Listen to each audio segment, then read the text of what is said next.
Hello everyone, कैसे हैं आप सब लोग। उम्मीद करते हैं अच्छे होंगे। आज हम बात करने वाले हैं BLLB जो कि 5 साल का कोर्स होता है। इसके 5th सेमेस्टर के क्वेश्चन पेपर फैमिली लॉ 1, इसे हिंदू लॉ के नाम से भी जाना जाता है। ये क्वेश्चन पेपर 2019 में आया था और इसका पेपर कोड है BL-502। न्यू है ये 3 घंटे का पेपर था और इसके 100 मार्क्स थे। इस क्वेश्चन पेपर में हम डिस्कस करेंगे कि किस तरह से क्वेश्चन आए थे और पेपर को के क्वेश्चंस को किस तरह से डिवाइड किया गया था। हर एक क्वेश्चन पेपर के अंदर 3 सेक्शन होते हैं और हर एक सेक्शन को उनके इंस्ट्रक्शन के अकॉर्डिंग ही सॉल्व करना होता है।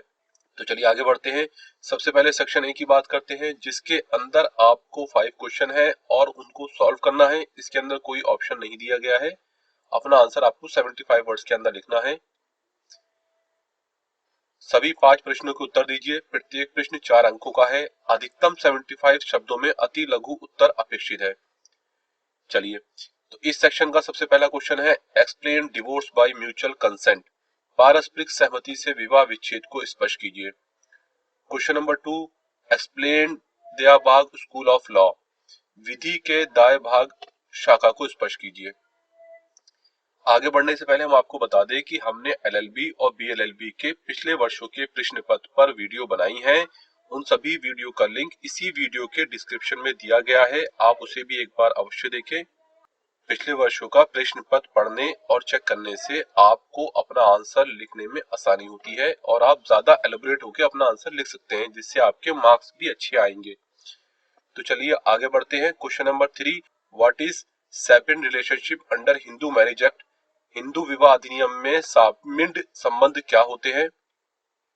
Question number 4, what is maintenance. Distinguish between half blood, full blood and uterine blood. सौतेला, सगा और सहोदर में अंतर कीजिए। Section B, short answer type question. इस सेक्शन के अंदर आपको 2 क्वेश्चन करने हैं और हर एक क्वेश्चन को आंसर लिखने पर आपको 10 अंक मिलेंगे। अपना आंसर आपको 200 शब्दों में लिखना होगा। Question number 6, define the validity with relevant provision of the adoption of a girl child by 20 years unmarried male and window.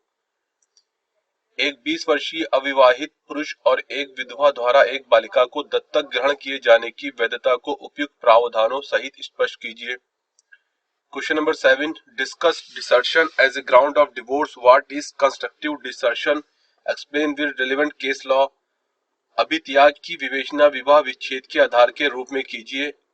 आन्वयिक अभित्याग क्या है, सुसंगत वाद विधि सहित व्याख्या कीजिए। Question number 8, what are the general rule of succession to the property of Hindu female dying intestate. निवर्सीती मरने वाली हिंदू नारी की संपत्ति के उत्तराधिकार के क्या सामान्य नियम है, व्याख्या कीजिए। सेक्शन सी के अंदर आपको 20 मार्क्स मिलेंगे। 3 क्वेश्चन सॉल्व करने हैं।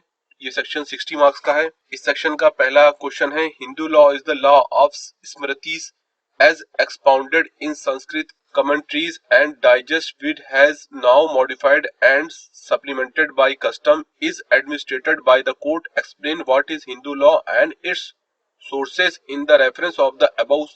हिंदी विधि स्मृति की विधि है, जैसा कि ग्रंथों और व्याख्याओं द्वारा स्पष्ट है, जिसे रूढ़ि द्वारा परिमार्जित तथा परिपूर्ण किया गया है, न्यायालयों द्वारा लागू किया गया है। उपर्युक्त वाक्यांश के संदर्भ में स्पष्ट कीजिए कि हिंदू विधि क्या है और इसके क्या स्रोत है। Question number 10, what is the ideal conception of Hindu marriage? Whether the Hindu marriage is a sacrament or a contract, explain with reasons.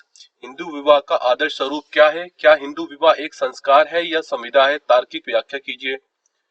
Question number 11, define maintenance and dependence under Hindu Adoption and Maintenance Act 1956. How far a wife is entitled to be maintained by her husband. Hindu दत्तक एवं भरण पोषण अधिनियम 1956 के अंतर्गत भरण पोषण और आश्रितों की परिभाषा कीजिए। एक पत्नी कहां तक अपने पति के भरण पोषण प्राप्त करने की अधिकारिणी है। Question number 12, name the classes of guardian defines in Hindu minority and guardianship act 1956। What are their powers and explain. Hindu अप्राप्य तथा संरक्षक अधिनियम 1956 में वर्णित संरक्षकों के वर्गों के नाम लिखिए, उनकी क्या क्या शक्तियां हैं, स्पष्ट कीजिए। Question number 13, explain the judicial separation and it's ground provided under Hindu marriage act 1955।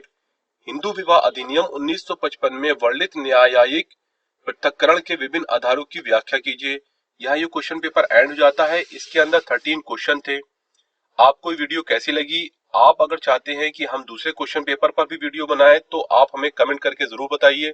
Thanks for watching.